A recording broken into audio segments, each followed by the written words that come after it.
not hidden, it's not whispered the way they whisper about becoming a lobbyist. Fact of the matter is, if you have big aspirations, you're from a small town, it's easier to get elected to Congress than it is to get an audition on Fox News. There's another type of politician. This is the rubber stamp, keep your head down politician. These people take orders from leadership. They vote the way that you're supposed to vote. They behave the way they're supposed to behave. They have no original thoughts, and they just follow the orders. They don't represent us because we're too busy representing the Speaker of the House or the minority. This type of politician is rewarded with committee assignments that bring in lucrative lobbyist cash. This lobbyist cash for campaigns helps you gain rank through your party, and it also helps you buy your way to administration later. This is corruption that unfortunately has been around for years. If all that's not bad enough, they also have more responsibilities. You think about school or house, schoolhouse run. What are the basics of Congress? Basically, they're there to pass laws. Well, they advocate that by passing the administrative state, EPA, Department of Education, whatever it is. Regulations are passed on these laws without ever passing them through the legislature. But bigger than that is budget. Okay? The basic responsibility of Congress is to pass a budget, stick to that budget every year. My kid, when I was 12 years old, in his lifetime, we passed a real budget 2 times. I say real budget because in the first fiscal year of Trump's administration, we passed what we call shell budget. It allowed them to mess with the Affordable Care Act. They didn't actually deal with any sort of expenditure. They said, we'll get to it later. The 3 years that followed that, not only did we not pass a budget, no one proposed a budget, we didn't vote it down, Democrats didn't give us a budget, Republicans didn't give us a budget, no one even considered a budget for the entire United States of America at all. So what do we do? Well, you don't have a budget, you just spend what you want, and then you print money to make it up. Once again, in my kid's lifetime, we printed $13 trillion. Half of that has come just since 2020. And now we're bearing the fruit of that lack of labor. We see that our economy is crashing, inflation is getting out of control. A couple of months ago, the inflation rate was 8.3%. And the interesting thing about 8.3 is that is 1/12. 1/12. So compared to last year, we have 1/12 spending power. We have 1/12 the income. That means you've lost 1/12 in 1 month of your pay compared to last year. Wasn't taxed away, wasn't stolen away. So it's happened to be an ineptitude that made you lose a full month of your income. Now, if you have a lot of money or a little money, I'm sure you budgeted for 12 months of income, not 11. Beyond that, the motivators in DC right now are not to solve problems. It's to point to problems and say, stop the other party, it's their fault. A couple of examples. Roe versus Wade was recently overturned, and there's no current federal regulation about abortion. When Barack Obama ran for office in 2007, he said one of the very first things he was do when he became president was to codify Roe versus Wade as federal legislation in case it was overturned. 15 years later, this is not happening. In this time, DNC has lost lots of money over protecting abortion rights. Republicans have raised lots of money over stopping the Democrats from title agenda. Lots of money has been raised, nothing has been solved. Let's take immigration. Build the wall, right? That's what Trump ran on. That's what he wanted. Build the wall, and raise lots of money for it. Served 4 years in office, build the wall. That's full thing. It didn't stop the flood of immigration with our border now. Still a problem. It didn't solve the immigration problem as a whole. It's still an issue. But during all that time, he raised money on build the wall, stop illegal immigrants. Currently, Republicans run on build the wall, stop illegal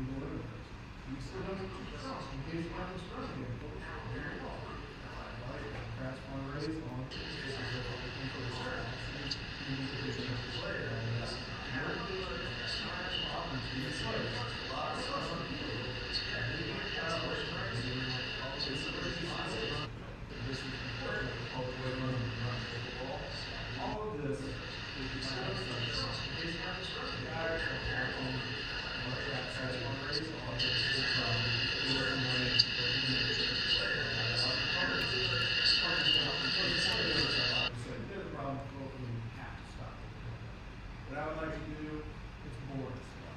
The last bit in the SBC branch. Someone asked me, what are you going to do if you get elected first thing? I said, I'm going to hire an MBA in finance, I'm going to hire a CPA, I'm going to hire a constitutional lawyer. Because I want to tackle this budget, and I want to tackle all sorts of issues in a legal way. And to do that, you have to handle it like a business person would. You get experts in those areas and you take care of business. I want to sit down with my MBA, with my CPA, set a budget where we spend less than we take in. Simple task there. I want to ignore all the hoopla that occurs in DC, all of the WWE sideshow, Royal Rumble crud. I want to get back to single issue legislation. Some things like criminal justice reform. It's a big topic. There's lots of ways that could happen, and it's contentious, and so far nothing gets done. What about civil asset forfeiture? That's where the federal government can take your money, your house, your vehicle. They don't even have to charge you with a crime. They can just take it, lock it up for years. As long as you can afford a lawyer, fight it in years, maybe you get it back one day. That seems pretty bipartisan. Single topic, you can bring it back and forth. All that to say is I want to go to DC to do very important work to get the country back on track. If you want to learn more, you can go to frankforcongress.com. My name is Frank Kraft. I'd love to represent you in Congress, and I appreciate your support. Thank you. Thank you, Dave. The Democratic candidate, Eric Lynn. And Eric, I didn't get a chance to tell you earlier, our timer is right in front of you. Good evening. On September 11th, 2001, I was serving as a senior legislative staffer in the United States Capitol. And that morning, I was evacuated out alongside my fellow staff members and members of Congress to safety through a special evacuation route. I owe my life and a debt of gratitude to the brave men and women who put that plane down in Pennsylvania. Were it not for their bravery of putting the country above self, I may not be standing here with you today. Now, 20 years later, I watched alongside my wife and 3 kids that same evacuation route being used out of the United States Capitol by members of Congress and by their staffers to safety. But this time, it was not because foreign terrorists were attacking our nation. This time, it was because people, United States citizens, were violently attacking police officers at the People's House in an attempt to violently overthrow a free and fair election and to end the peaceful transfer of power that we have honored in this country for 246 years, going back to George Washington, to John Adams. I knew on that day that I would rededicate myself, that I had to rededicate myself to return to service, to stand up for our freedoms, to fight for our democracy, and to always, always defend our values. I'm Eric Lynn. I'm a Pinellas native, proud graduate of Pinellas County Public High Schools, proud father of 3 kids who also attend Pinellas County schools. I am running for Congress to represent you in Pinellas County in Florida's 13th district because we must send someone to Washington who believes in common sense, who's a moderate, who is a centrist, who will stand up for the values that the people of Pinellas County have been standing up for years.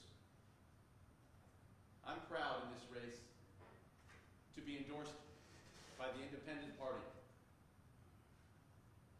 I spent my career working on national security I was honored to be a senior advisor to Secretaries of Defense, both Republican and Democrat,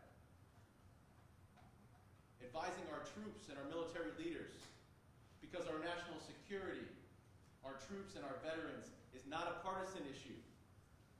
It's an issue that all Americans must work towards. Now, in this race,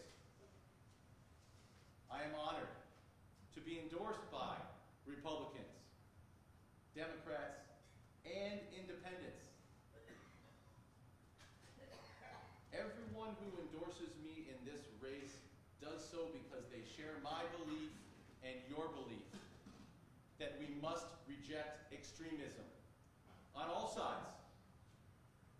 And we must send someone to Congress from Pinellas County who is standing up for common sense, who is a moderate, who is a centrist.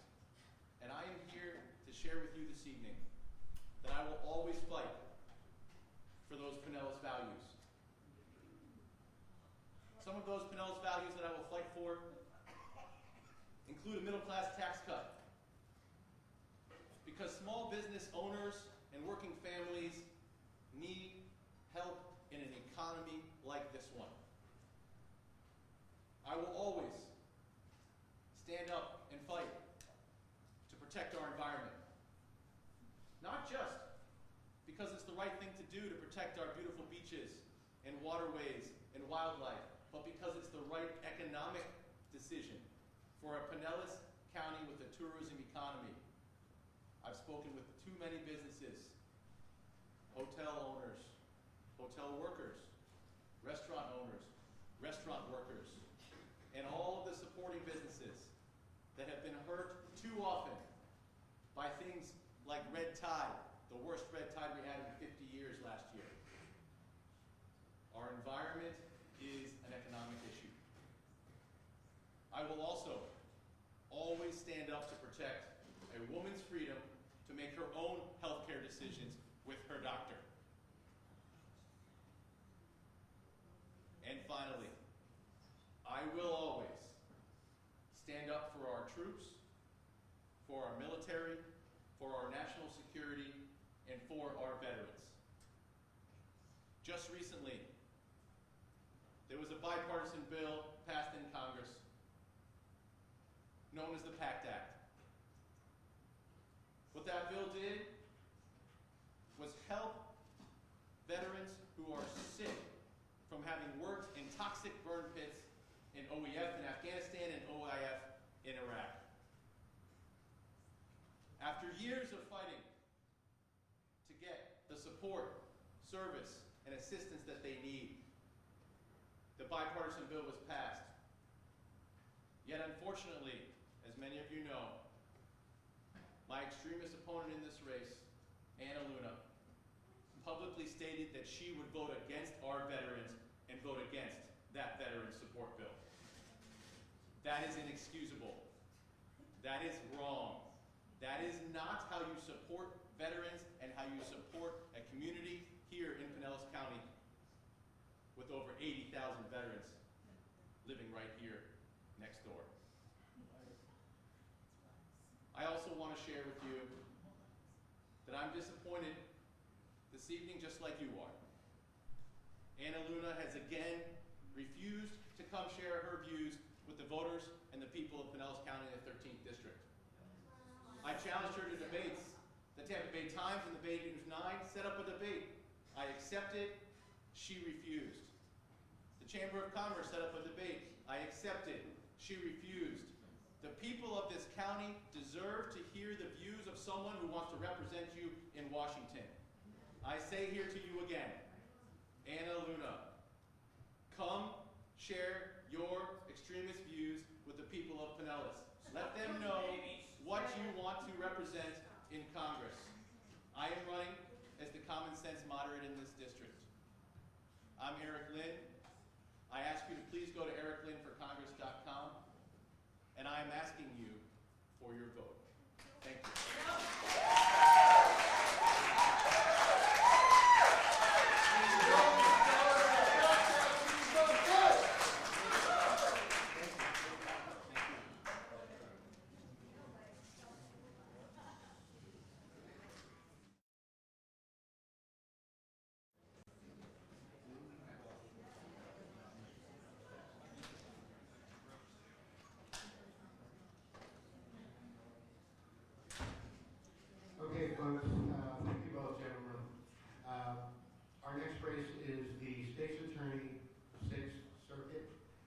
The incumbent, Bruce Bartlett, informed us recently that he will be unable to attend. So this will be the last race this evening where we will just have one candidate, Allison Miller. And once again, we will forego the typical Q&A and just allow Allison 5 minutes to speak. So Allison. Thank you. Hi, thank you so much all for coming out this evening to hear from all of these wonderful candidates. Thank you to the Chamber of Commerce as well, of Palm Harbor, for putting this on. I am Allison Miller, and I am running for State Attorney for the 6th Judicial Circuit. The State Attorney is what most places call the District Attorney. It is the top prosecutor for this circuit, which includes all of Pinellas and all of Pasco counties. I'm incredibly disappointed that my opponent decided not to join us this evening because I very much looked forward to answering your questions about how we might keep these communities safer and be a better steward of your taxpayer dollars. And so since it's just me, I thought I would share a little bit about myself. I am a lifelong Republican. I registered to vote when I was 17 years old, civically minded. My parents raised me very conservatively. They remain staunch conservatives. And I remained a Republican until shortly after Donald Trump took office. I am running as a Democrat. I am a victim of sexual violence, and I have a daughter, and I did not feel like I could stand by the head of the party who made comments about women in the way that President Trump did. I consider myself, though, somewhat in the middle, and I believe we can do better to keep these counties safe, as I've said, and be a better steward of your taxpayer dollars. I am running against a gentleman, Bruce Bartlett, who was appointed when the long-serving state attorney here, Bernie McCabe, passed away in early January of last year. Mr. Bartlett has been at the state attorney's office since 1979, and when he was appointed, he said the thing that makes the office the most effective is the lack of change. And I genuinely had to take a moment and think to myself, is there any industry, if we were doing it now the same way we were doing it 40, 50, 60 years ago, where we would say that's a good thing? And I couldn't think of a single industry, and criminal justice is no exception, and that's when I decided to run. I am a career public defender. I have been in criminal defense my entire legal career. I'm a graduate of the University of Notre Dame. I'm a Catholic. I went to Florida State for law school, Go Knowles, where I met my husband. He and I relocated to the Tampa Bay area after law school. His family was from Sarasota. Mine was from Orlando, and we decided to split the difference. I applied at the PDs and the state attorney's offices in both the 6th and the 13th circuit, and I got a job offer from Mr. Dillinger about an hour after I passed the bar and started the following Monday. And I don't know if it's the stars, God, or the universe aligning, and that's where I've been since until I resigned to run. I am considered an expert in criminal trial law by the Florida Bar. It is a specialty that very few lawyers, even in criminal law, carry.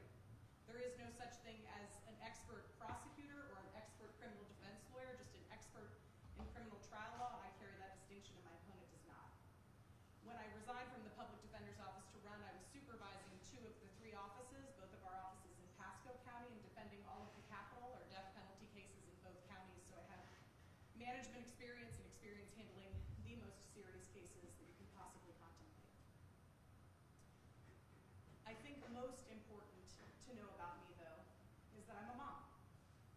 I have a 7-year-old little girl, and there is nothing that I take more seriously than protecting her and the space that she lives in. And I'm asking you all to trust me with the same responsibility with your families, and I appreciate the massive responsibility that is. The idea that I would do anything to make these counties less safe is absurd, and it's offensive. I think most of us know that our state just finished one of the largest school shooting trials in American history this week. I did not feel like I had the luxury to stand idly by and hope, fingers crossed, things were going to improve, even though my opponent wants to do things the same way we've been doing them since 1970. And that's when I decided to run. I'm hoping you will get to know me for me and not any rhetoric that you may have heard about me. I am going to stick around, and I'm happy to answer any questions that any of you all might have. I'm honored to be the Democratic nominee for state attorney, and I thank you for allowing me to be here.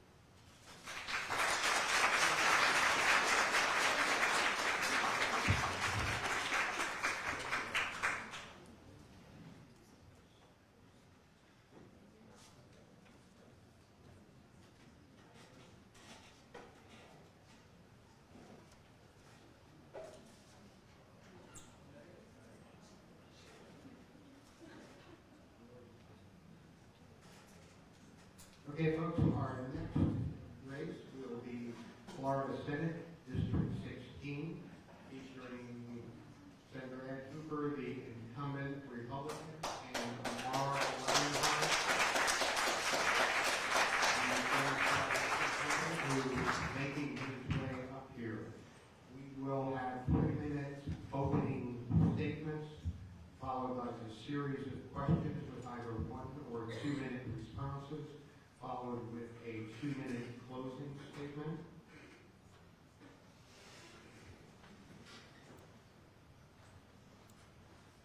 And again, we are going in ballot order, so Senator Hooper, opening statement, please.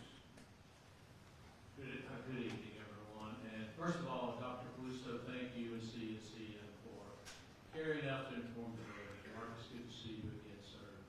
Welcome, everyone. This is an important election coming up in exactly 21 days, and all of us are counting. I know that. My name is Ed Hooper, and I have been honored to serve you in the Florida Senate. It's actually, Dr. Caluso is going to be District 21. It used to be 16. I apologize. That's okay. District changed a little bit. It added about 38,000 people in Pasco County. So for the last 4 years, I've had that honor and privilege to serve you in the Florida Senate. I can tell you as a city senator and running for re-election, as part of the leadership team of the majority party in Tallahassee, it's been an honor to make sure that Tampa Bay, Pinellas County, Pasco County, every city and community in Tampa Bay gets the attention and the detail that we all deserve. For many years, you had to be in Miami-Dade County, Broward County, other mega parts of the state to get the attention and specifically the funding for the issues that are important to our community. So for the last several years, simple things like keeping Visit Florida alive. You heard the gentleman running for Congress talk about tourism industry. That is our industry in Tampa Bay. 135 million out-of-state or out-of-country visitors come to Pinellas County every year. They bring money with them. They frequent our restaurants. Everything that we have, every attraction, keeping that tourism economy thriving is really important. The next biggest thing that's happened in this district, it's not specifically in this county, but it'll impact probably everyone in this room and every one of your families. Moffitt Cancer Center is going to build an 800-acre world-class campus in Pasco County that will become one of the top 4 cancer institutes in the world. Somebody had to pass that bill, somebody had to secure the funding. That's hundreds of millions of dollars just for that one project. I'm not ashamed to work across the aisle. I work with a lot of senators and representatives to make successful projects appear in our district. I look forward to continuing to do that. I certainly would ask for your support and appreciate your vote, and would be glad to answer any questions. Thank you, Ed.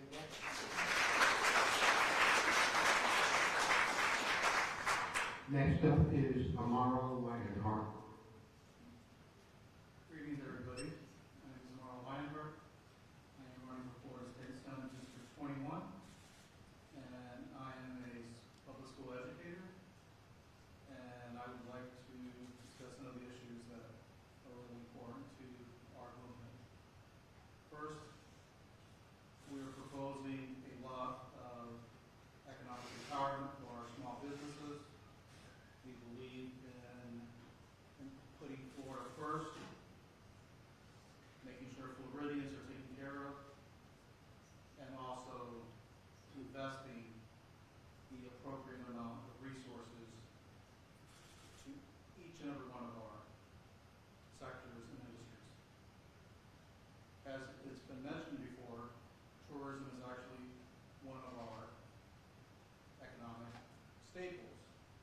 Another one is agriculture. Combined together, you've got agritourism. And we need to make sure, as stewards of our environment, that we are investing in keeping our beach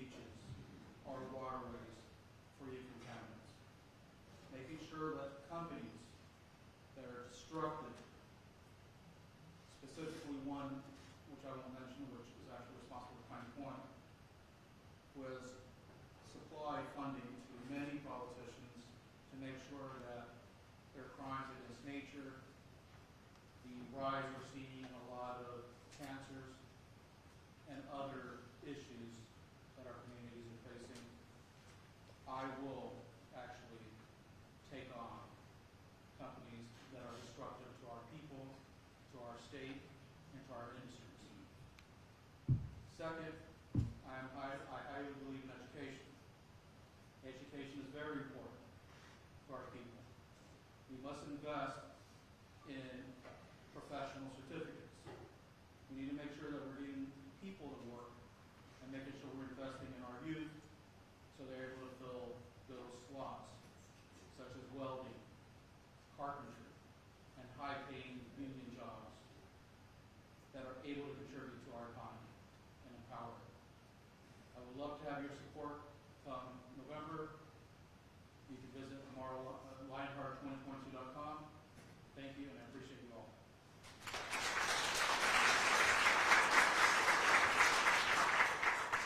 Thank you. Our first question, and Ed Cooper will address this first. If elected, what will be your highest priority? Thank you, Doc. The highest priority for everyone in this room is property insurance reform and correcting the inequities that exist today with tort reform, one-way attorney fees, and full roof replacement at no cost.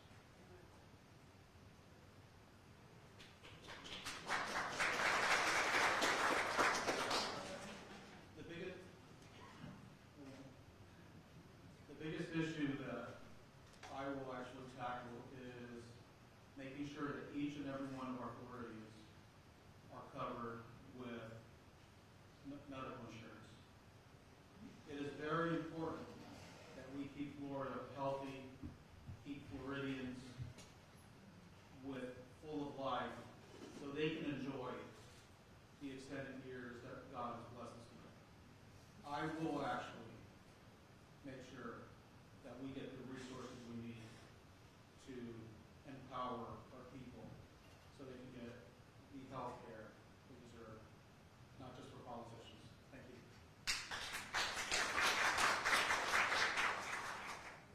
Okay. You will have 2 minutes to respond to this one, and Amara Lionheart will go first. Florida is one of 12 states that has no fault motor vehicle insurance. This has been controversial for years, and the legislature took action in 2021 to repeal it, only to be vetoed by our governor.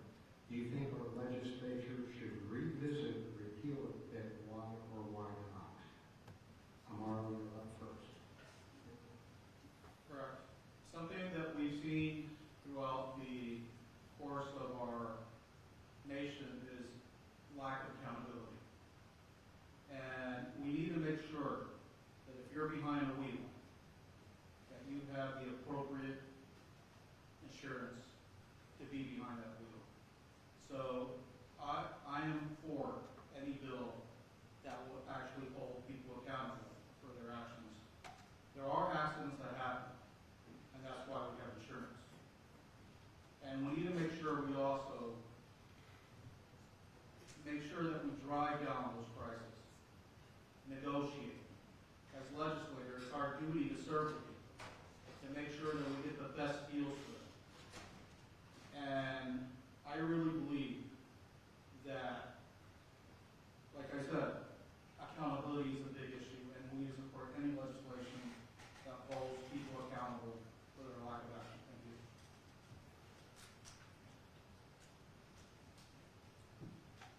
Thank you again. I didn't hear an answer to the question, but I'll try to answer it. In 1976, when PIP was instituted, personal injury protection, that is the $10,000 required protection that each of us must have to drive a car. Well, in 1976, $10,000 was a considerable amount of money. Today, it doesn't get you out of the emergency room. So that $10,000 is gone before your discharge. There was an effort to change the auto insurance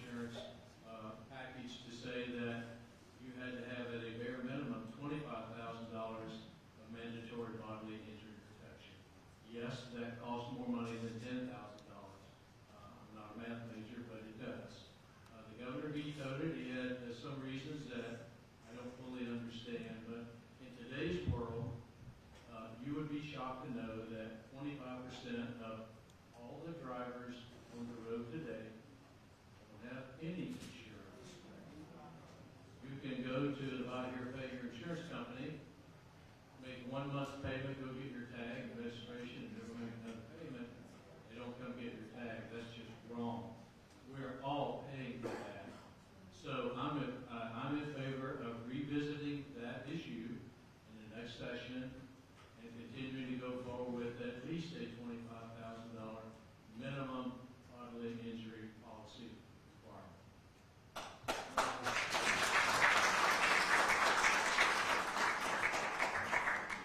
Okay, next question is River is up first.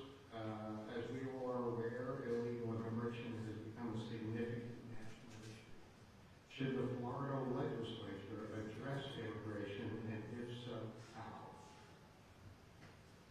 Thank you, Doc. The Florida legislature is addressing immigration. Here's the deal. If you're here illegally, we're going to get rid of you. We're going to take you.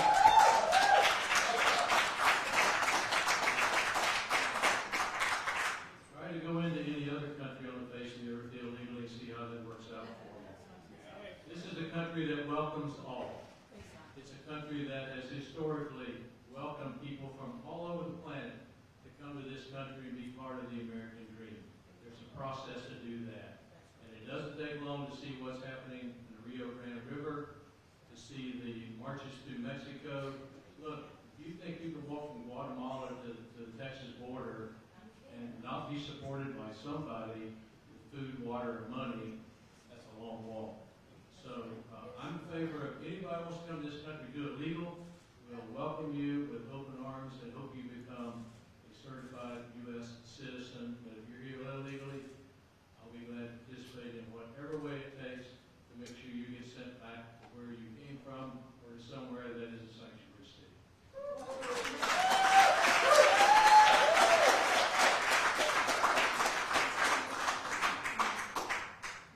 I'm actually going to take a slight different approach to this. We do want people who come to this country legally, to be here legally. But that is an issue that is for the federal government. This is not an issue that state resources need to be allocated for. Our state resources need to be allocated for the people for it. Secondary, the border issue with people coming here, we have to start attacking the companies who are actually, you're right, somebody is actually helping them do it. Those are companies like Tyson and other multi-billion-dollar entities that want cheap labor, that refuse to pay a living wage to Americans. So before we start pointing the fingers at the people who want a better life, we need to start taking action against the companies who are actually advertising, sending resources over there, and bringing them up here. That is one of the most important things we need to do. Because once we cut it at its source, then we will see a decrease there. People are coming here with a hope of a better life. And a lot of these companies are offering that hope of a better life. Only to come here expecting that hope and to be treated as a criminal. I will make sure that we actually enforce those laws, but those laws should be enforced by the federal government, not the state. Thank you.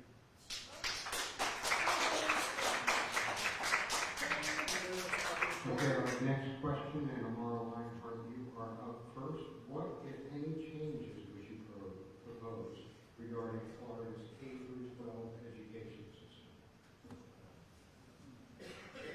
Well, as a public school educator, Florida ranks in the low 40s for teacher pay, for the amount of money we spend on students, the appreciation that we show the educators that wake up every single day, go out there, and educate our kids. We take that profession for granted, because no one here would be sitting in these chairs if it wasn't for a teacher. A teacher put you where we are today, encouraged us, showed us the compassion we needed, the times we needed to be tutored. We have to start investing more in our education. We need to start investing in professional ways of getting people certified, into going into sectors, straight out of high school, going to work. We need to encourage workplace training. Idle hands get into trouble. So I propose during summer break, students actually start doing internships so they can start building a work ethic. So once they go into the real world, as we call it, they're prepared. We give them the business training they need. We show them how to make business plans. We give them all the necessary tools they need to succeed. We have to make some changes. We first need to start by paying our teachers and our staff more. Thank you.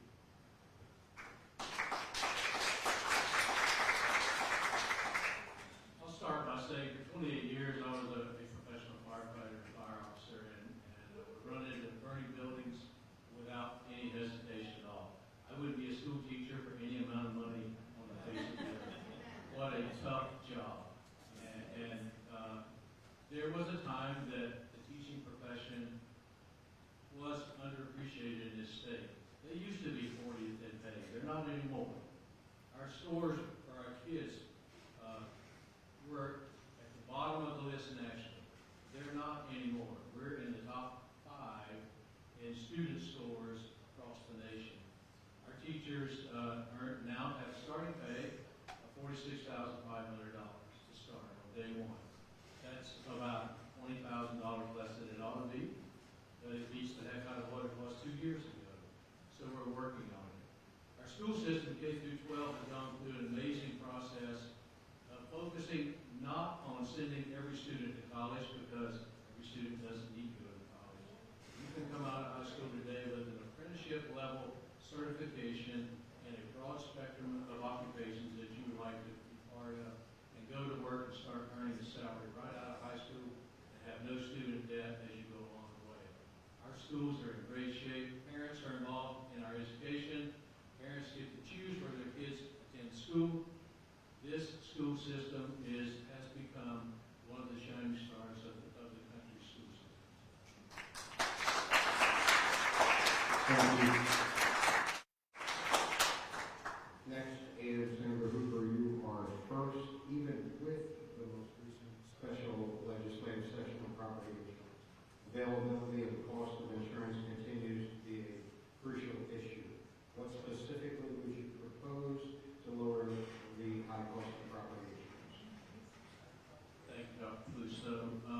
All of us own an insurance company, whether you want to or not. We're all owners of the Citizens Property Insurance Corporation. And the rate we're going is going to be the only insurance company in town. So the way to change that and to encourage the other carriers to come back involves several things. The biggest of which, I'll give you a stat that's accurate. Florida has 8% of the property policies in the entire United States. 8%. We have 92% of the litigation involving those policies. Anybody see a problem? Until we get some legal reforms to at least give insurance companies what they believe only has one arm tied behind their back and not two, they're not going to write property insurance in this state. And the ones that are trying to do that are going bankrupt. And after the last 3 weeks of what happened in Southwest Florida, in Orlando, in Northeast Florida, more are going to go out of business, and our rates are going to go up. The Florida Senate in last session and special session passed significant legislation to start that process and encourage companies to come back in. Unfortunately, our friends across the Capitol and the Florida House did not like our solution and did not take up those causes. So I can assure you on day one of the session, property insurance is going to be the issue that gets the most attention in the upcoming session. Thank you.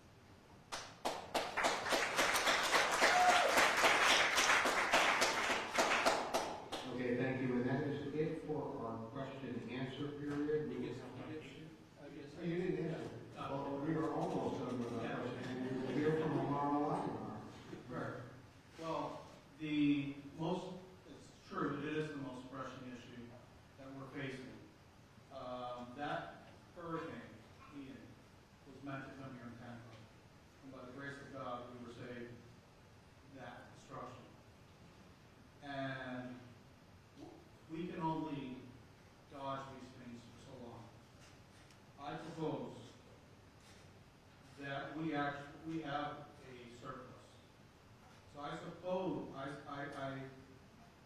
propose that we actually leverage that surplus, create a catastrophic fund, put that money to work, make that money earn, and help Floridians at the same time.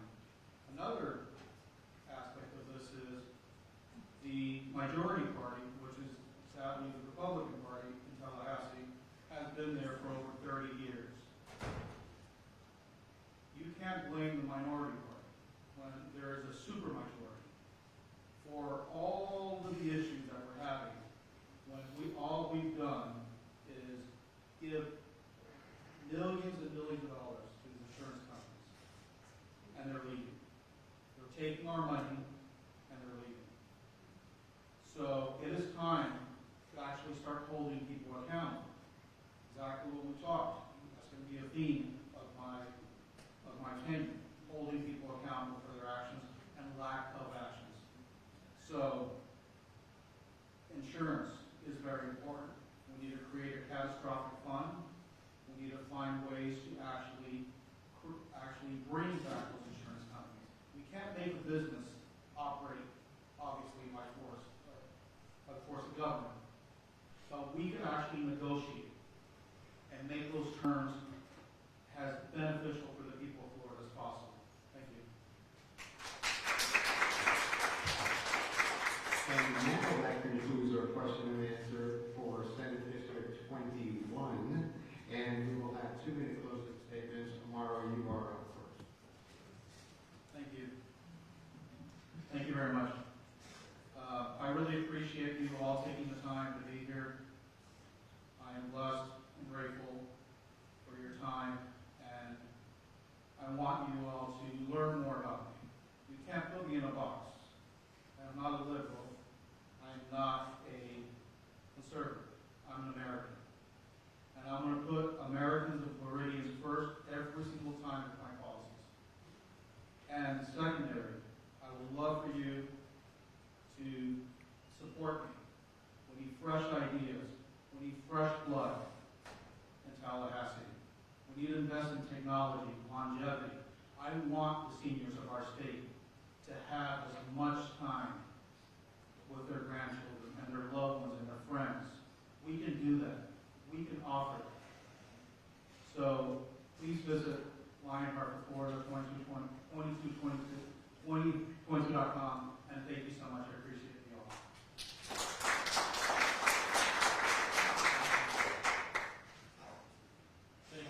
Thank you again for caring enough to come out tonight and hear the views of all the candidates. As I said before, I'm currently serving as your senator. I'm honored to do that. Florida is a state that is fiscally flush. We're in great shape. We have some issues to solve, the biggest being insurance. But this state is attracting not only 1,000 people a day to move here, we're attracting companies and corporations that come here because they're treated and their capital is treated well. It's a state that this past session, the legislature cut your taxes $1.1 billion. That's why gas is 25 cents cheaper this month than it will be next month or last month. That's why we have back to school sales tax holidays. That's why we have hurricane preparedness holidays. That's money that stays in your pocket for you and your family to do what you need to do. So I'm excited about the future for Florida. I'm excited, as my opponent stated, the Republicans are in majority. It's going to be a bigger majority on November the 9th.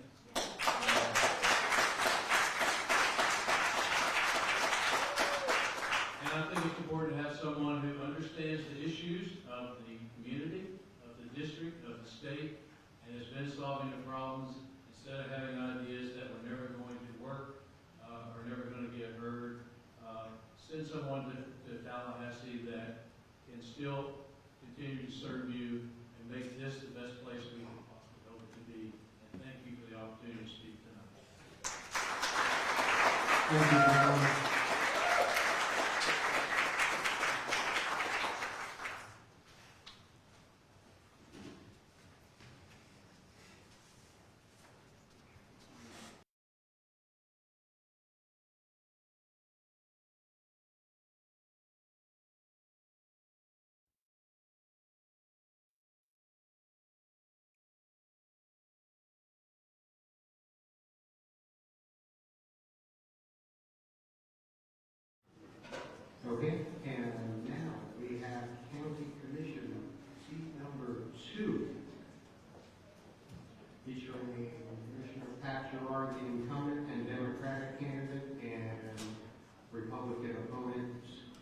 Brian Scott.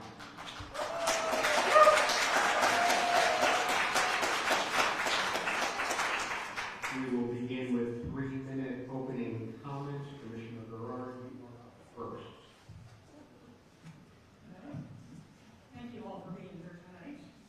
I am Pat Gerard. I'm your representative right now for the County Commission for District 2 countywide. I've lived in Pinellas County for over 50 years, raised my family here, and spent most of my adult life in my professional career and an elected office serving this community. I hold a bachelor's and a master's degree in counseling from the University of South Florida, so both. Professionally, I worked with mentally ill, crime and domestic violence victims, and families with children.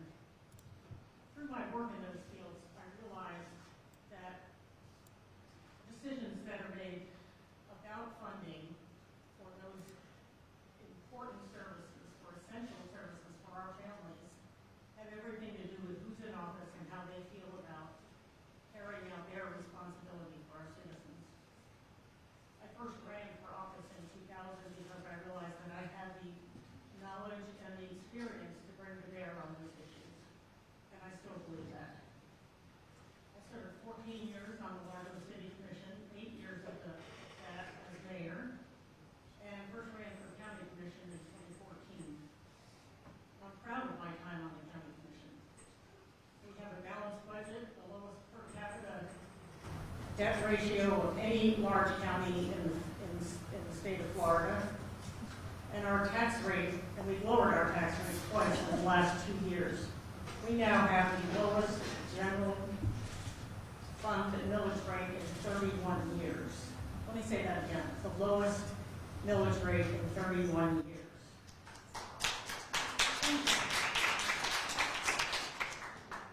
In addition, we've encouraged countless businesses to either relocate or stay here to bring decent jobs, as Senator Hoover was talking about, to the state. We've approved 8 new affordable housing projects. We've repaired and replaced many, many miles of sidewalks and roads and all the other infrastructure things that you expect of us. But I want to continue to do it for you on the County Commission. We need to work on the rising cost of housing in this community. It's getting out of reach for a lot of people. And we need to work on our resiliency to storms like Ian. Unfortunately, we were very prepared as a county for Ian to hit here.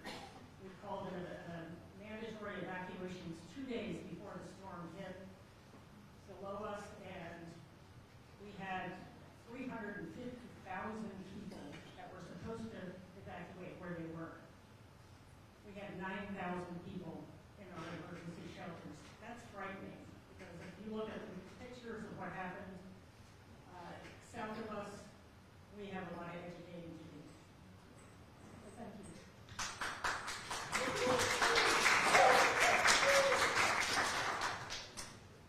Well, good evening, everybody. I want to thank everybody, first of all, for coming out. I want to thank SBC for hosting this, and Ken, thank you very much for organizing this. So my name is Brian Scott. I am running for County Commission District 2.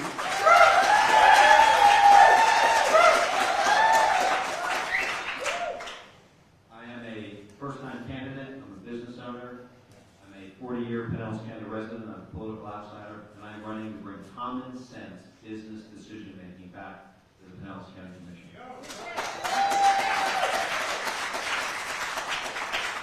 My family relocated from what I call the high-tax, low-opportunity state of New York in the early 80s.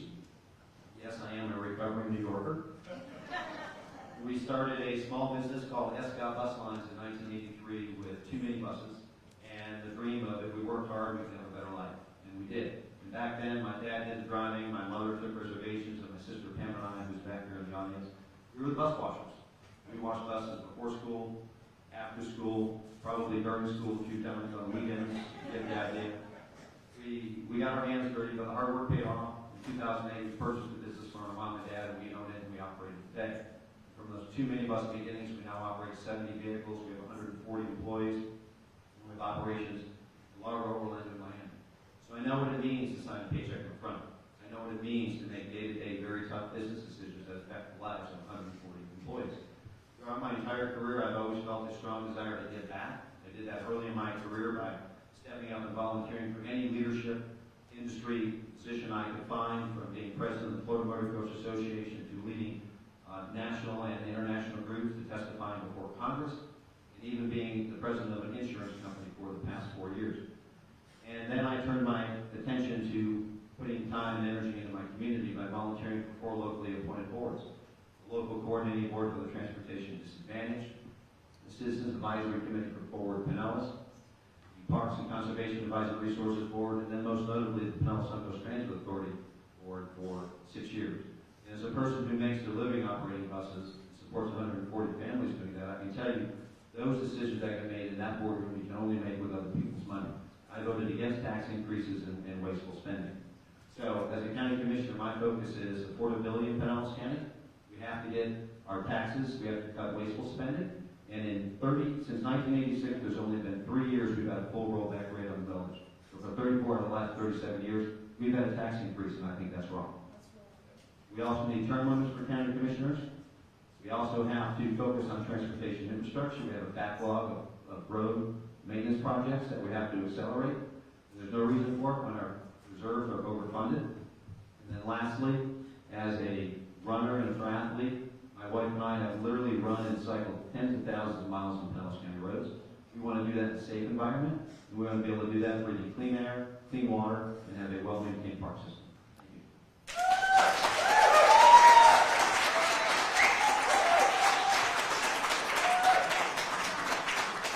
Thank you, and I should have told both of you and all the candidates prior to this, if you would sort of stay in the middle of the screen, the middle of the stage, so we can be viewed on our live stream. And our first question, and Pat Berard, you are up first. This is actually a two-part question. What do you feel the 3 most important issues facing Pinellas County residents are today?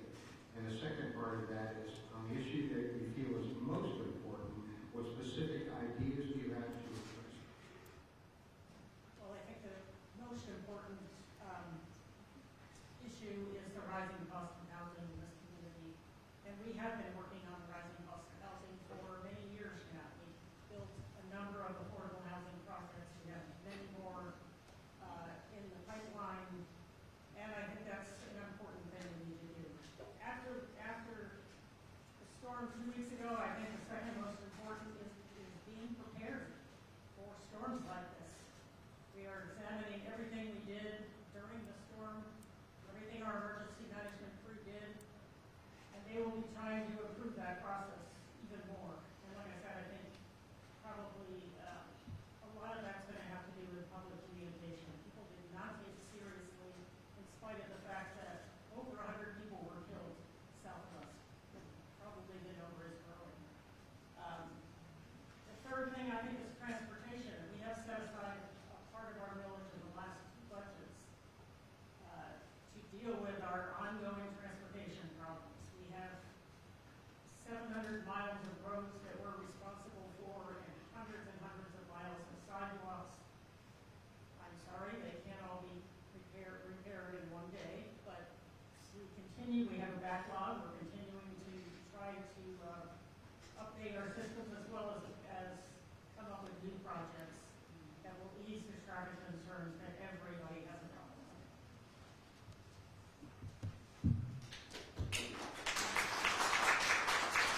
So first of all, I'm going to say affordability. Like I said earlier, there's only been 3 years that we've had a full rollback rate in the millage in the last 37 years. Pinellas County residents need a break. So we have to get spending under control, and we have to give Pinellas County residents deserve a full rollback rate on the millage. Secondly, when it comes to storm preparedness, I think we have to really assess to make sure that we have enough shelter space. I mean, if we really had to do a serious evacuation, I don't know that we've done a real good analysis of that. So that's something that I think we have to do. And then thirdly, when it comes to transportation, we definitely have a backlog of projects that we need to get moving, but transit delivery service in this county needs to be completely re-envisioned. Pinellas Suncoast Transit Authority budget for fiscal year 2023 is $156 million. less than 2% of the county actually uses PSDA. To put that in another perspective, over the last decade, we spent well over $1 billion at PSDA. And we have not convinced 98% of the county that it's in any way relevant to their daily life. I don't know how you all define failure, but that meets the definition in my book. And we're only a few years away from aerial Uber, quite literally. So we need to really rethink the technology that's coming down the line and how we're going to deliver transit service in this county in the future.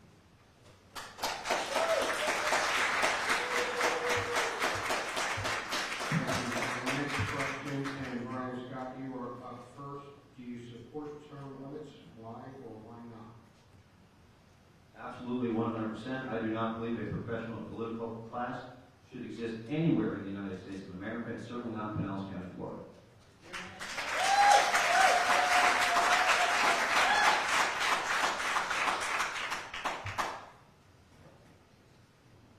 Sorry. But you're going to have something to say about that. I do not support term limits. I think that's been an issue in Tallahassee. You know, I think we have people that get elected to the House of Representatives, and 6 months into their term, they're designated as speaker for 8 years from now. That's not right. I think that, you know, if you think back to the old days, yes, there were some people that stayed in the Florida legislature for I don't know how long, but everybody knew who they were. We have currently 2 people on the county commission that are in their 3rd term, not including Karen Seal, who's leaving in a couple of weeks. And we have had turnover based on elections, based on people not running again. I don't think it's necessary for the county commission to have term limits. For the same reason that I don't think it's necessary for the constitutional officers to have term limits, which they don't. So.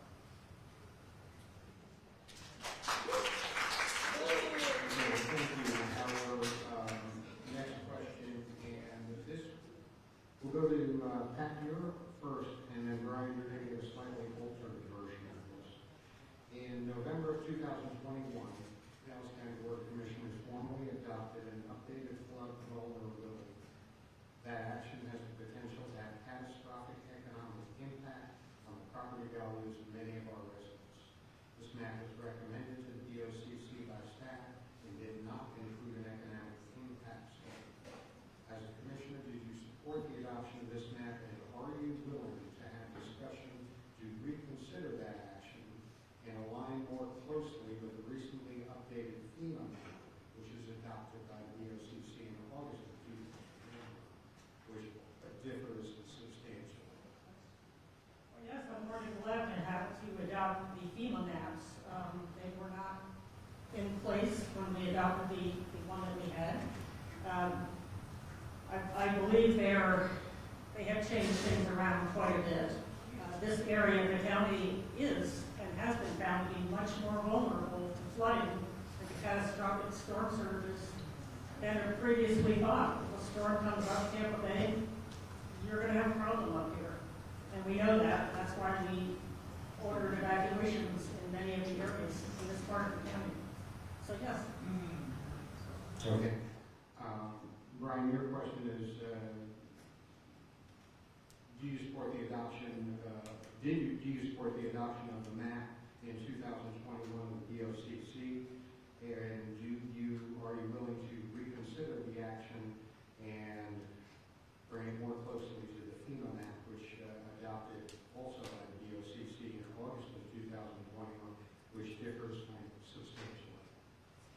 So, first of all, we do have to be cognizant of, storm surge and make sure that we have resiliency plans in place for our infrastructure and our developments.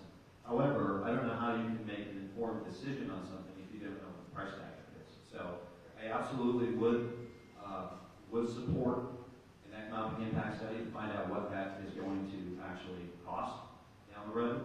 And also, the situation we have right now is we've got 2 sets of standards in the county. We've got some areas that are under the county and some areas that are under FEMA, because not all the municipalities adopted the county vulnerability assessment. So you could be doing something and your neighbor right next door to you may not be able to do what you're doing. So we can't have varying standards in the county. We have one consistent standard. And then you also run into a situation where we already have a shortage of qualified contractors in this county. And if it gets too burdensome to do business in this county, people are just going to go to other counties to do business. And we know when we have less options in the marketplace, it just drives up costs for consumers, which goes right into the heart of affordability. Thank you. Thank you. Next question, and Brian, you're up first. A lot of people want affordable housing. How do you define affordable housing? Who gets it? And should every municipality in the county be mandated to have affordable housing? I'm not a huge fan of mandates, so I think that is I think these municipalities should have the discretion to handle that how they want to handle it. Now, the current model is typically that the municipality or county will offer to fund some of a developer's costs in exchange for a certain percentage of those units to be affordable housing. And that's okay, but I think we should also look at land trust models. For instance, the Pinellas County School Board is the largest land property owner in the county. And if we had some of that land in a land trust, where that was, say, leased to a developer for, say, $1 for over 50 years, to keep that property value from going to market rate after a certain point, that's also a way of kind of controlling that rent long term. But I also have a real concern that we're creating a permanent rental class, and I think we have to have more emphasis on down payment assistance and low or zero interest loans, because home ownership is the path to building personal wealth.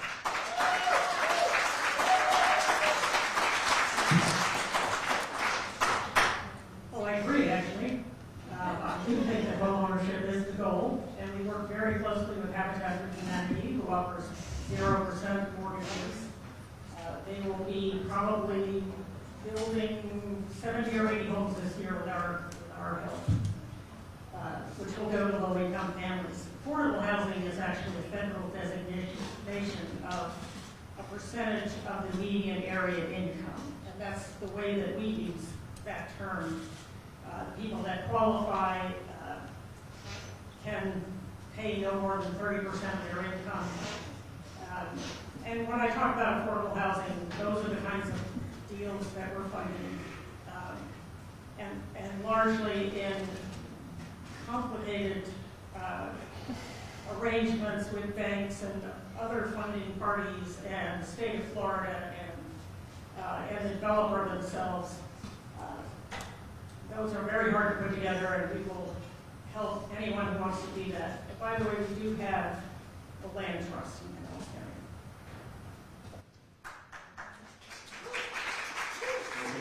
Next question, and Pat, you're up first.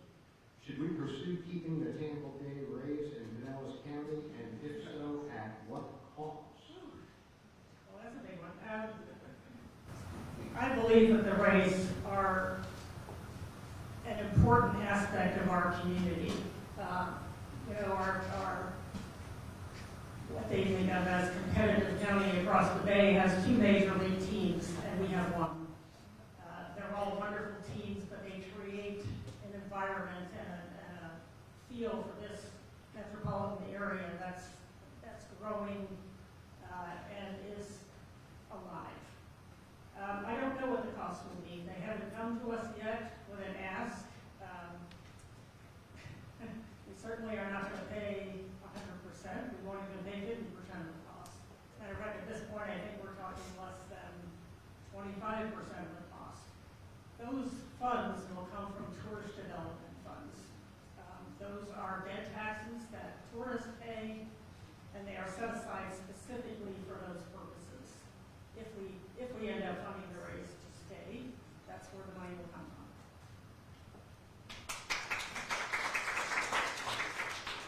So I also believe that Tampa Bay Rays are an important asset to this community, as is all Major League Baseball, spring training, all the teams that come here. It's a huge economic driver for us. So I remember when we didn't have the Rays, we built a stadium for a team we didn't even have. So yes, I do think it's worth working with the Rays to get a deal to make them stay. I think that there are ways of doing it where it doesn't cost us anything. I think there's ways that you could perhaps give the land right developments to the Rays, and they could have the future economic income from that development. So You know, I do think we have to make a deal with the raise. It actually shocks me we haven't already done it. I think it's unfortunate. I think we've had a few mayoral administrations that have been wanting to kick that can down the road, but it should have been done a long time ago, and I do think it's a priority to put a deal in place and get it done.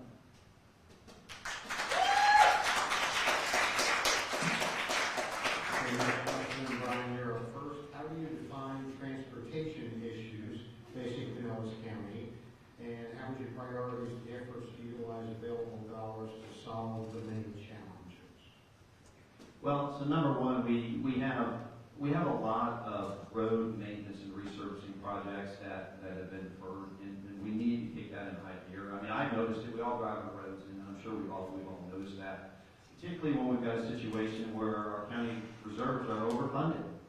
And so we either need to put that money to work, investing in community projects, or give it back to the people where it rightly belongs. So that's number one. Then number two, like I said earlier, when it comes to transit delivery services, we really got to rethink this thing because we're spending so much money at the PSDA, we're getting so little return of our investment there that we need to just completely, in my mind, we need to go to more Uber and Lyft style services, shared ride style services. The days of operating $1.25 million electric buses across the county, mostly empty, it's just a completely antiquated service delivery model that needs to go away.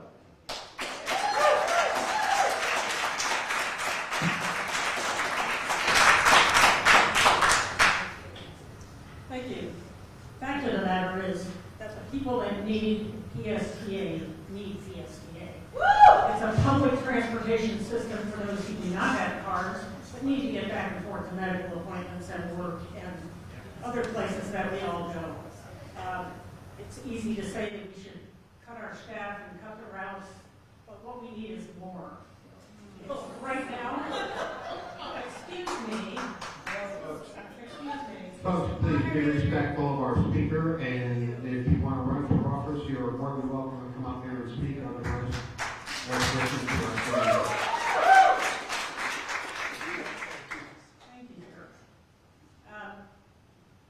I am a bus rider, frankly, and the bus system is not adequate for 90s most of the time. I take a bus when I can afford to get someplace, and it takes hours to get there. The reason that 2% of people ride buses is because they can't rely on it for work. They can't get someplace where they need to be on time. We are the biggest metropolitan area in the country that does not have a robust transit system. And we need to work on that. If you have a car, bless your heart. You know, I'm glad. But if you don't have a car, we need to work on that for you. Because we are an urban area and we need to act like it.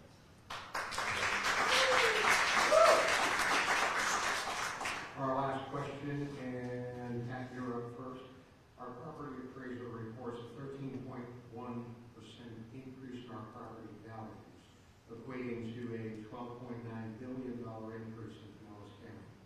In light of this increased property tax revenue to the county of approximately $21.3 million to the general fund alone, should our county commission roll back our tax rate, thus reducing our taxes?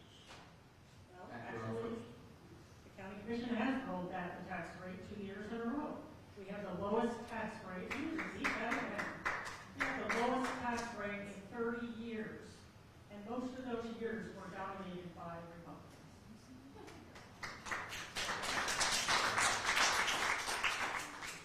So last year, the Pinellas County Commission passed a budget that was $2.9 billion, largest in Pinellas County history.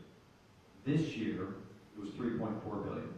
I don't really call that a tax cut. I don't think you do either.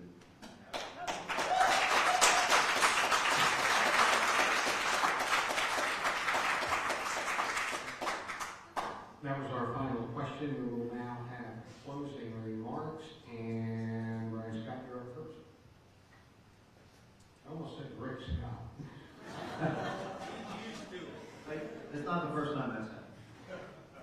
Well, once again, I just want to thank everybody for coming out tonight and listening to all these great candidates. So I just want to talk about how important this race is. I mean, when you think about your day-to-day constitutional deliverables they all take place at the county level, right? Your Board of County Commissioners, your school board, sheriff, your supervisor of elections, property appraiser, tax collector, your prosecutor, your defender, all that stuff takes place at the county level. And we saw how quickly we lost our rights and our liberties in 2020. So it's extremely important who we pick for these positions. If we don't make good leadership choices at the local level, it doesn't get better from there, it gets worse. But when we do make smart leadership choices at the local level, it does get better from there. I call that trickle-up integrity. So on November 8th, I would really appreciate your vote. Thank you.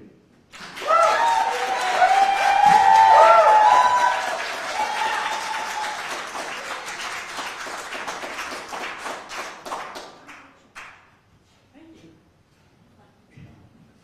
Well, again, Pinellas County has a balanced budget and we have the lowest tax rate in 30 years.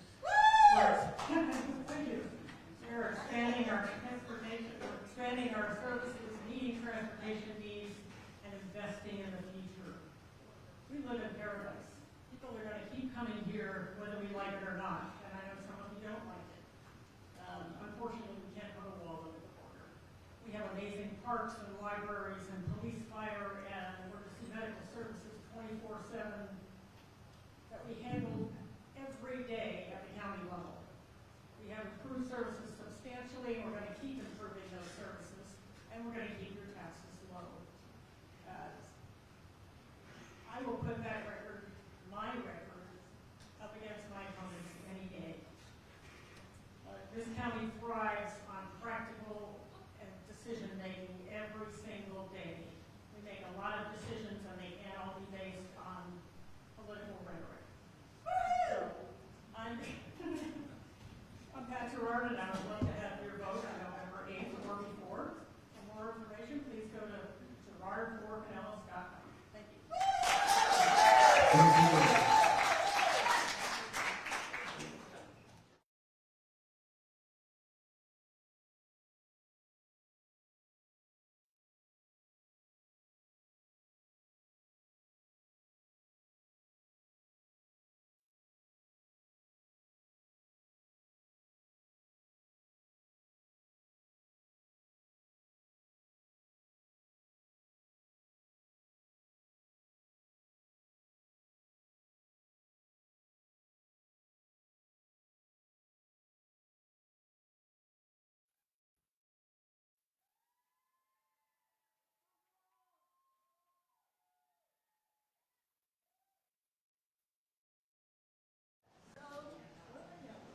Okay, our final race of the evening, and I will ask you all to please not yell, hoot, and holler as they're speaking, please, and hold your applause or whatever until the end. Let's be respectful of our speakers. So our last race is School Board Seat 3, which is a countywide seat featuring Keisha Benson and Dawn Peters, and we will begin in ballot format. Keisha Benson, you're up first. Hello, how are you? Great. I am Dr. Keisha Benson. I was born and raised right here in Pinellas County. My family has been here for over 100 years. My grandfather was a business owner. My grandmother was a nurse who stayed in hospitals. My mother was an educator for 37 years in Pinellas County schools. It's because of her that my brother and I both became college professors. I truly believe that education is the key to social mobility and generational advancement. I'm the mother of 3 kids who are currently enrolled in Pinellas County schools. They are in kindergarten, first grade, 3rd grade, and 4th grade. No matter what happens here, I'll be involved in the schools for the next 10 years. When I think about public education, I think about the opportunities that we have here. And I look at this and I really consider, I'm a parent. I'm an educator myself. I've been a college professor for over 10 years. I'm a community advocate and a leader here. And I'm running for school board because I truly believe in healthy children and strong families. So when you think about school board, you think about the possibilities. You think about what kids can receive from the education that we give them today. I believe in critical career. I ran a program called Thrive at 5 Pinellas where we got kids ready for kindergarten and made sure that they had access to resources. I've also run the Grow Smarter initiative for the Chamber of Commerce, where we looked at equitable economic development, and we pulled the business community into conversations about education and workforce development. When we think about the future for our children, what kind of future do you want to see? It's not enough for me that my kids have a quality education. I need to know that Susie down the block and Bruce down across the county has the same opportunities in this. So I'm running for school board because I truly believe that I'm someone who breaks the board, someone that has common sense knowledge, someone that can work across anything, someone who has led system-level initiatives in this process. And I'm excited to serve. I can tell you that I received the most votes in the primary election, that I received the endorsement of the incumbent and the third place winner in that election as well. I can tell you that I've been endorsed by the police union, by the firefighters, thank you very much, by the Sierra Club, by the realtors, and 50 plus other organizations across the state and county in the work that I do. I can tell you that I'm the most qualified candidate for this race. As a social worker, I've worked with children and families for the past 25 years in Magdala. I've led federal initiatives, and I've done this work. So when you think about number 8, when you think about your ballot, I know there's partisanship here. I know there's politics. But who's the most qualified candidate for this seat? I can promise you that's me. Thank you.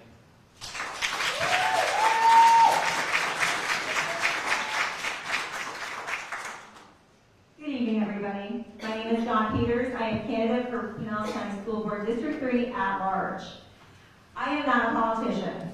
I'm a mother. I was never going to run for office, but there were a lot of things that led up to me doing this.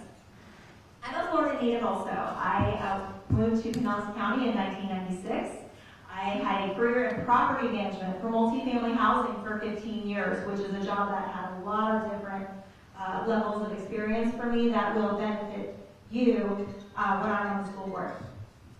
I retired from that career to stay home with my 2 daughters and raise them. And both of my daughters attended Pinellas County schools from kindergarten all the way through, with my youngest still enrolled in Pinellas County High School. When my daughters were in school, I was that mom. I was there. I was a Pinellas County preschool substitute teacher. I was a PTA officer for many years, working with our PTA, and we went to Tallahassee and restored playtime for our kids in our elementary school level, and we got that approved and passed. I was a certified mentor, I still am a certified mentor with Pinellas County Schools, and I worked at Thurgood Marshall Fundamental Middle School for several years. So I have also been in the schools. Every administrator, well, I won't say every, the majority of administrators and teachers at my children's schools, they knew who Mrs. Peters was because I was there advocating for our children, helping our teachers, and doing the work, the volunteer work for free that just needed to be done. So my daughters have really good experience in the Pinellas County schools, and I'm a huge advocate for public school system. They went to fundamental middle school, they went to charter high school, so I've navigated all of those different systems, and I understand how they work and how we can improve them from a practical standpoint. I'm running for Pinellas County School Board because I think we really need a return to back to basics education in our school system. Reading, writing, arithmetic, civics, real history, like we learned when we were growing up, good, bad, and ugly. We need our ideologies, our politics, and our opinions and religions to stay at home.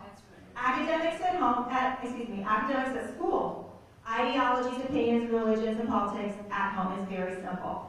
We have a $1.8 billion budget that we are not spending responsibly, okay? Because if we were, we wouldn't have underpaid teachers and bus drivers and a deficit in our employees within our school system, and we also wouldn't have the literacy deficit that we have in our schools, among other things.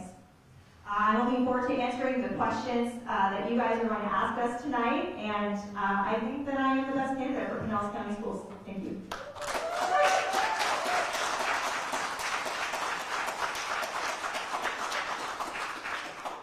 Okay, our first question, and Keisha, you are up first. What is the single most important thing you'd like to accomplish as a school board member? So I told you I'm a social worker. So one of the big things for me is resourcing. And when I think about the fact that I always say that Pinellas County is resource rich, but access poor. We have so many children right now that are homeless in our county. We have so many children that have food insecurities that we're walking through. And thinking about how can we make sure that the children and families in our county, as well as our educators and school personnel, have what they need when they walk in the door. If you have a child that's hungry or tired of walking through neighborhood violence, you can even start talking about educating them until you meet their needs first. The school district, as Brian said earlier, is the largest landowner within this area, also the largest employer. They have the ability to start having a conversation around workforce housing and how do we have it for our school personnel and our leaders. So as we think about resourcing, once we get everyone to where they need to be, we can truly think about how do we educate them.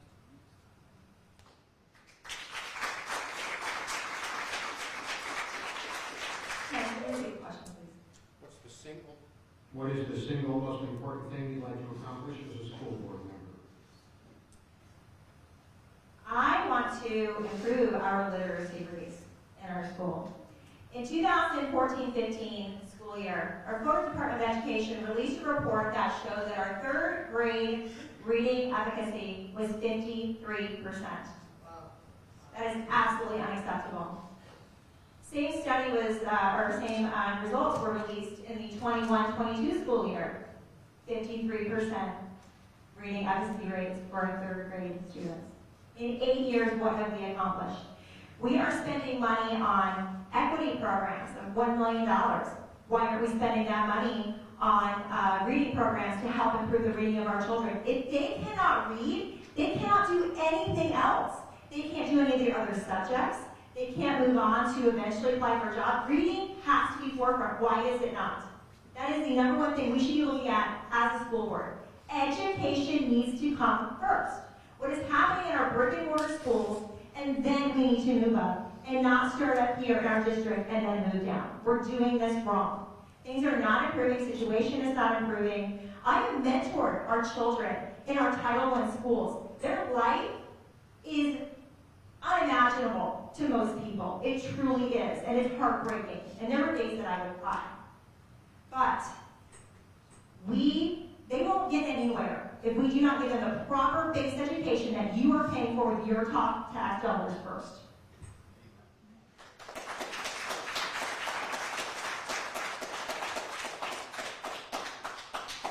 Our next question, and Dawn, you are up first. Do you believe parents know best when it comes to their children's education? Yes, nobody knows how best to educate our children more than our parents and caregivers. Our government does not get to dictate that for us.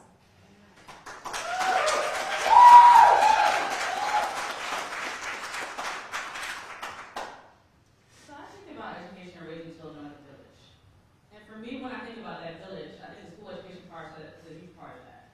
So it's the parents, it's the teachers, it's our different community leaders coming together to think about how do we care for our kids. Do I think the parents have the final say? Absolutely. I have the final say in how I raise my children.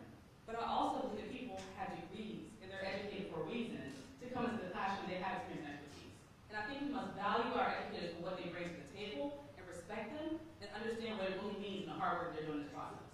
So I think parents are an integral part of that. I think they do make follow decisions, but I think it's a collective work that we come together and make decisions collectively for our children.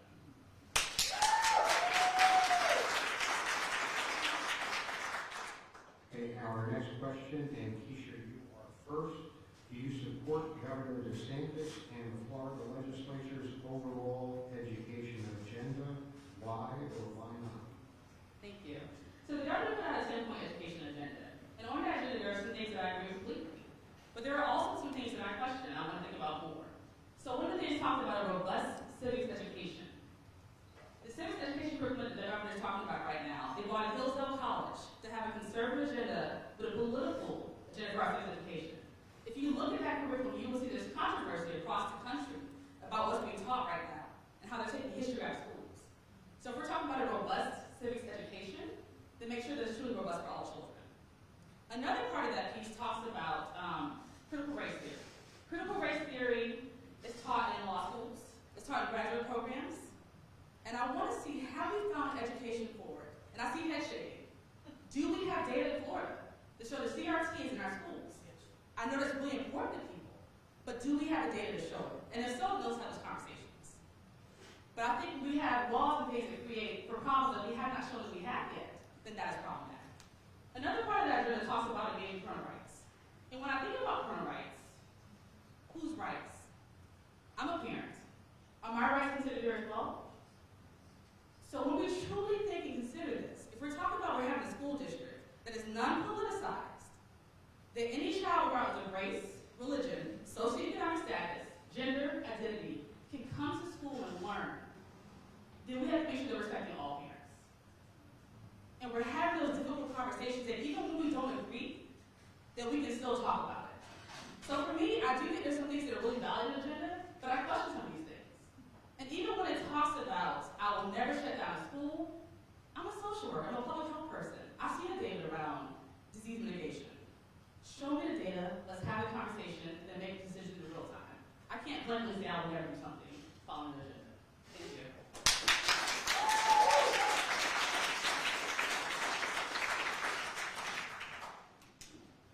So I do support everything Governor DeSantis has put in place. I signed the pledging to the parents of the state of Florida that I will follow the agenda that Governor DeSantis has put in place. That is my job as a school board member to follow policy and procedures that are put into place and hold those accountable who are not following them. Now, as far as civics education, there is nothing wrong with having our students taught a constitutional civics curriculum. There's nothing wrong with that. We have got to get back to the original basics of our civics and history lessons that we've been teaching for decades. History has not changed. Putting opinions and ideologies in those things doesn't make it right.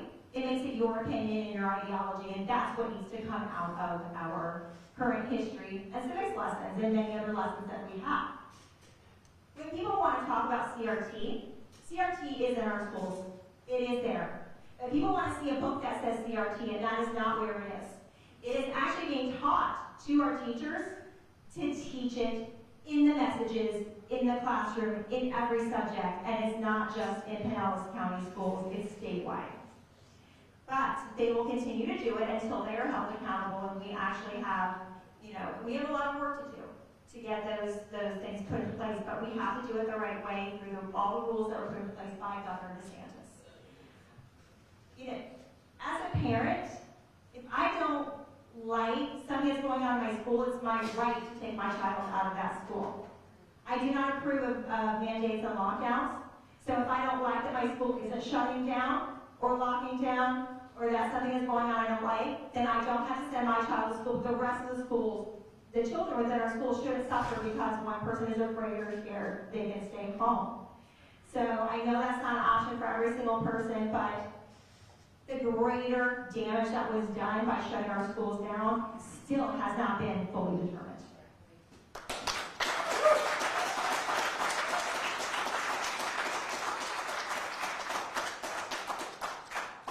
Next question, Dawn, you're up first. Our legislature recently passed and our governor signed the Parental Rights in Education Act, which restricts instruction of gender identity and sexual orientation in public schools. Do you agree with this policy? Why or why not? I agree with this policy 100%. There is no reason for us to be going to our classrooms and teaching our children, especially third grade or less, about gender differences and different sexual orientations. Their brain isn't developed enough to wrap around those concepts yet. And those are concepts we should be teaching at home anyway, when the child decides or the parent decides it's time to have those conversations. It's not the educator's job.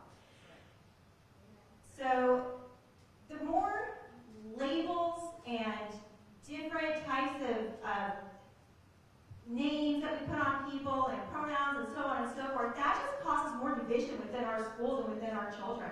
That causes more division with people. Treat them, everybody the same, everybody equally. Let's stop talking about all those crazy differences and let our kids just be kids and have fun, enjoy themselves, and learn and be educated in school the way they're supposed to be.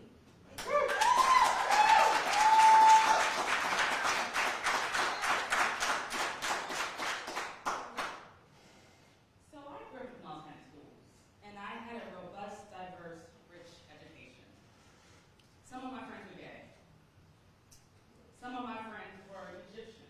Some of my friends were Christian. Some were Jews. And that's the beauty of growing up in Pinellas County. That's the beauty of growing up in Florida. It's the beauty of being American. And I think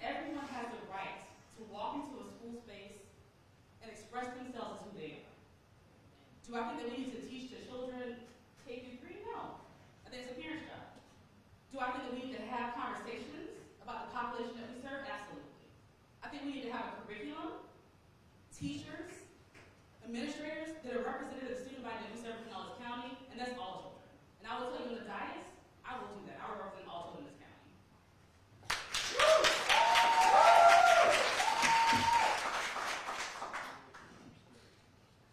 Next question, and each of you are first. Do you feel that Pinellas County has adequate safety measures for our children? If not, what would you propose to improve?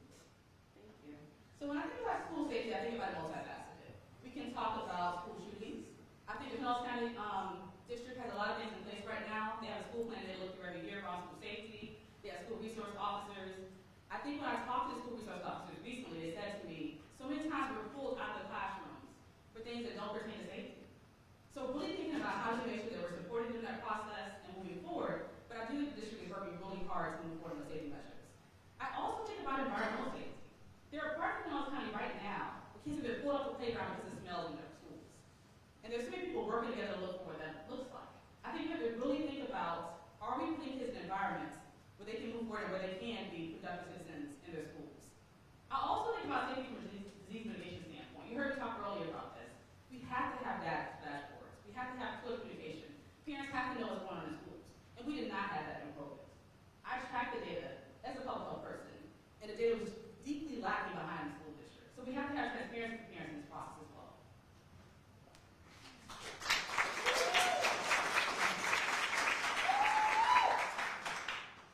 School safety. No, we are not meeting the needs that we should be meeting for school safety. I met with Sheriff Altieri and had a conversation with him about this very thing.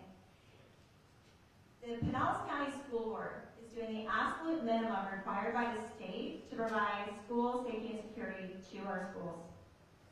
Sheriff Altieri has actually gone to our school board on several occasions wanting to increase our safety and security in our schools. We have the Guardian program, which is a wonderful training program that we have. We have so many employees that want to take that program that will not add additional bodies to our schools. And they want to take this training so that we will have additional safety measures on our property. And they can go through all the training that we do annually, but we just need to do more. We lose one child in a school shooting, that is too many. And we are not up to a sufficient standard. We need people to know that when they look at Pinellas County School, they aren't even going to think about going in because they know that is not a place that they are going to take that chance.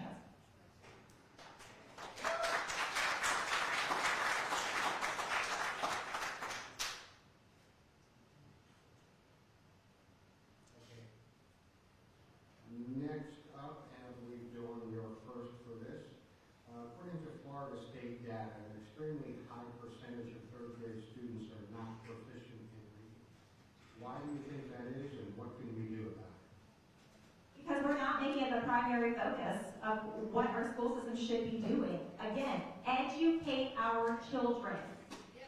We are putting $1 million into an equity program. We're putting $1.7 million into a mental health first aid program, which, by the way, is a failing program, and that's been proven in other parts of the country.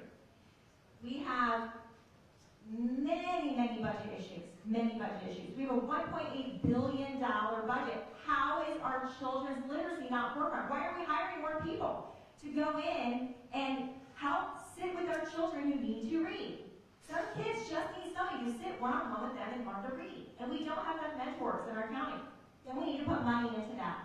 That should be our number one priority, is our literacy gap. That is absolutely unacceptable that 47% of our third graders cannot read at level. And it has not changed in 8 years. What have we been doing? What have we been focusing on? All this other noise. Back to basics education.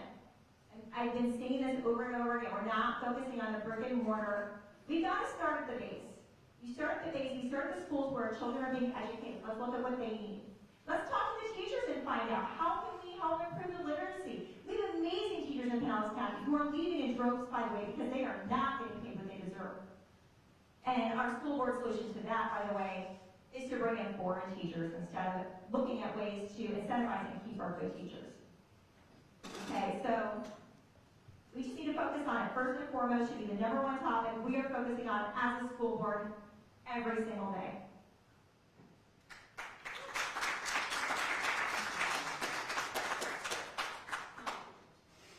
Yes. According to Florida State data, an extremely high percentage of our third grade students are not proficient in reading. Why is that, and what can we do to fix it? Thank you. So when I was a little girl, my mother took me to the public library, and she gave me my first library card. And she said, I cannot afford to buy you books anymore, because I was reading a book a day.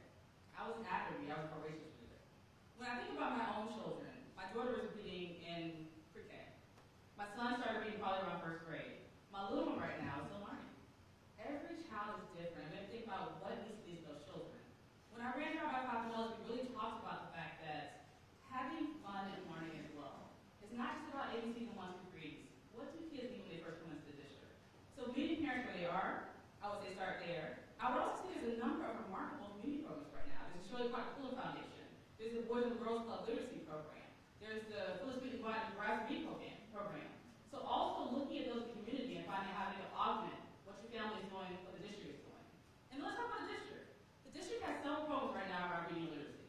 Some of those programs we know that they say are out there and they're evidence-based.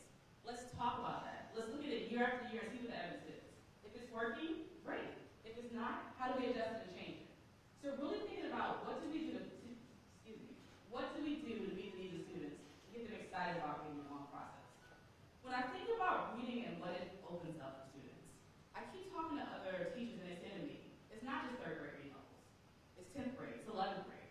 So we also have to consider what are we doing that we're moving students forward when they're not ready? And how can we stop stepping the gap there? I'm a college professor. I can tell you that I teach grad classes sometimes. I'm amazed when I get a student in my grad class that gets to me and I see their writing, and I wonder, how did you get here? How did you get here? Who passed you along? Who did stop and talk to you and help you and give you resources? So really stopping and looking at the gap and how do we address these needs earlier, talking to parents about what the needs are, and really leaning into the process. Thank you.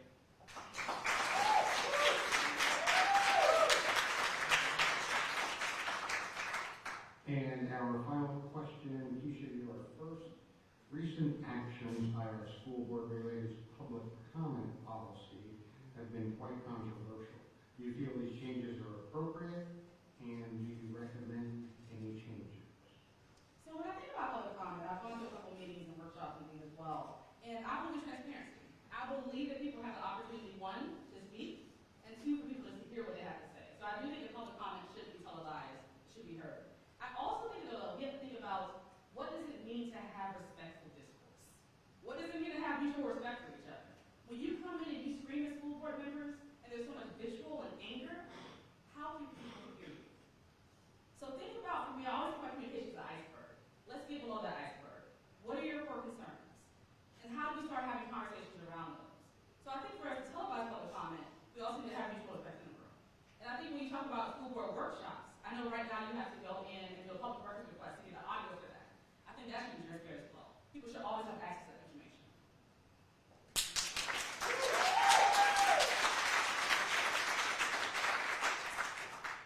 I agree with everything you just said.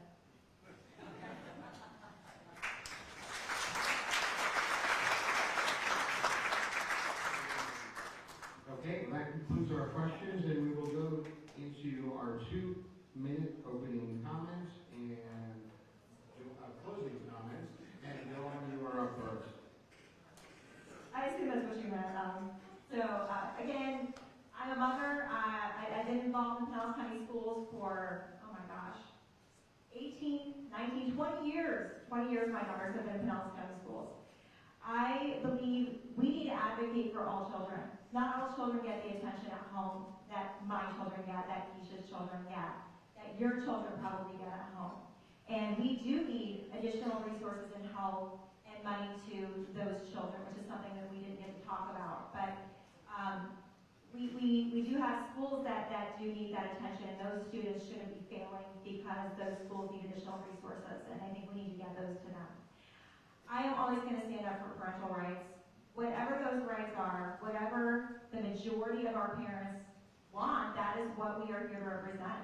And as a school board member, I am not here to put my ideologies and opinions into our school curriculum or anything else that we're doing. I am here to enforce policy, but I'm also here to help really look at some problems in our school system and be part of a team that helps to change those issues. So, again, I have a really great business background, and that's another thing. We have a lot of educators on our school board. Let's get somebody with a business background in our school that actually knows how to work with budgets, that's actually worked with contractors, that has worked with employees, and actually has done some different things than education. And just get some, maybe that's what we need to change and improve on our school board. So I'm going to always work for our children first, always. They all deserve to know that they're getting the best education possible. They all need to be treated with respect and love, regardless of any color, race, religion, ethnicity. They all deserve it. And I am here to represent those children and the taxpayers of Pinellas County. VoteDonnaPeters.com for more information. I'm asking for your vote on November 8th. I will be here after if you have additional questions for me. Thank you.